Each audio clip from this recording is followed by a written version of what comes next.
ATP ma'am, my dear colleagues, and lovely children, all of you, good morning.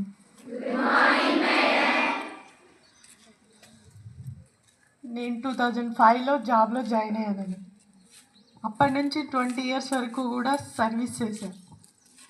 But అంటే hard work చేశాము, కానీ hard వర్క్కి గుర్తించారో గుర్తించలేదో తెలియదు.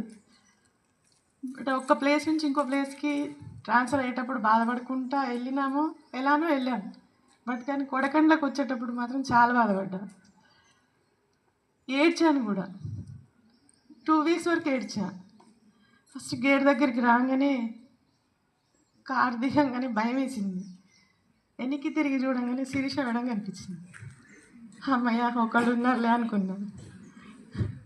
లోపలికి వచ్చి సార్ని చూశాను. ప్రిన్సిపల్ సార్కి చూడంగానే సార్ ఎట్లుంటారో అని భయపడ్డా ఫస్ట్. తర్వాత అక్కడ మాట్లాడి సిగ్నేచర్స్ అవి అయ్యాక లోపలికి వెళ్ళాను. శ్రవంతి మేడం చూశాను. నేను ఏడ్చేది చూసి మేడం నవ్వారు. ఎందుకు బాధపడుతున్నారు మేడం, మీ అందరం రాలేదా అన్నారు. కానీ శ్రవంతి మేడం గురించి ఒకటి చెప్పాలి. సొంత సిస్టర్ కంటే ఎక్కువ చూసుకుంది. ఎందుకంటే ఇప్పటికీ కూడా ఆటోలో ఎక్కేటప్పుడు కానీ దిగేటప్పుడు కానీ కొంచెం నా హ్యాండ్ బాగోదు కదా, ముందు అసలు కూర్చోనేది ఇప్పటికీ. దట్టు తర్వాత మళ్ళీ సార్కి రోజు వెళ్దాం కదా ఇంటికి 4:30కి, వెళ్ళొస్తాం అనేదానికంటే బాగా చెప్పిపోయేదాన్ని. అంత ఫ్రీగా సార్ రిసీవింగ్ ఉండేది. చాలా హ్యాపీగా ఫీల్ అయ్యా. చిన్న చిన్న అయినా 3 ఇయర్స్ కూడా అయిపోయేది. అంటే మేము చేసే వర్క్ ఏంటి, ఏ టీచర్ ఏంటి అని సార్ గ్రహించి అందరు సపోర్టింగ్తో కూడా, మీ సపోర్టింగ్తో కూడా ఇట్లా ఎంకరేజ్మెంట్ ఉంటే, ప్రిన్సిపల్ సార్ ఎంకరేజ్మెంట్ ఉంటే ఏదన్నా చేయొచ్చు టీచర్. అది మాత్రం వాస్తవం. ఎందుకంటే ఒక టీచర్కి చెప్పే విధానంలో కానీ, ఆ టీచర్ రిసీవింగ్ చేసే విధానంలో కానీ నేను కొడకంలోనే చూశాను.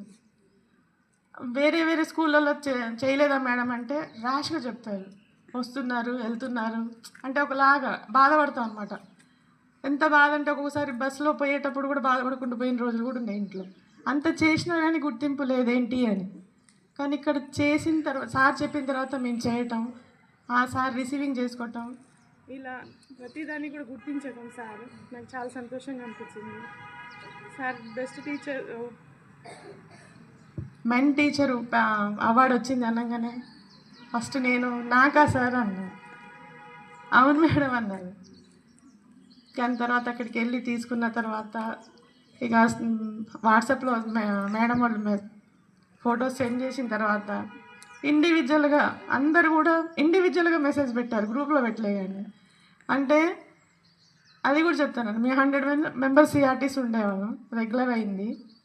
ఒకళ్ళ తర్వాత ఒకళ్ళు, అంటే ఫస్ట్ శిరీష మేడంకి వచ్చింది, తర్వాత నాకు వచ్చింది.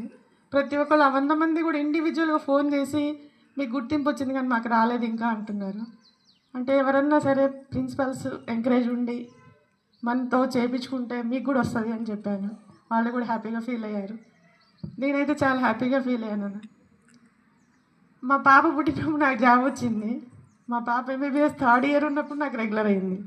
అంటే ఎప్పుడు రెగ్యులర్ అయితే అంటే చాలే తీలే అయినప్పుడు సంగతిలే అనేది. అట్లాంటిది రెగ్యులర్ అయింది. బెస్ట్ టీచర్ అవార్డు కూడా వచ్చింది. మమ్మీ థ్యాంక్ యూ, కంగ్రాట్స్ అన్నది. నాకు చాలా హ్యాపీగా అనిపించింది. వాళ్ళిద్దరు స్టేటస్ పెట్టుకున్నారు కానీ నేను పెట్టుకోలేదు. Thank you sir, thank you very much. Thank you madams, thank you నాన్న. మీ అందరు సపోర్టింగ్ వల్లనే నాకు వచ్చింది. Thank you.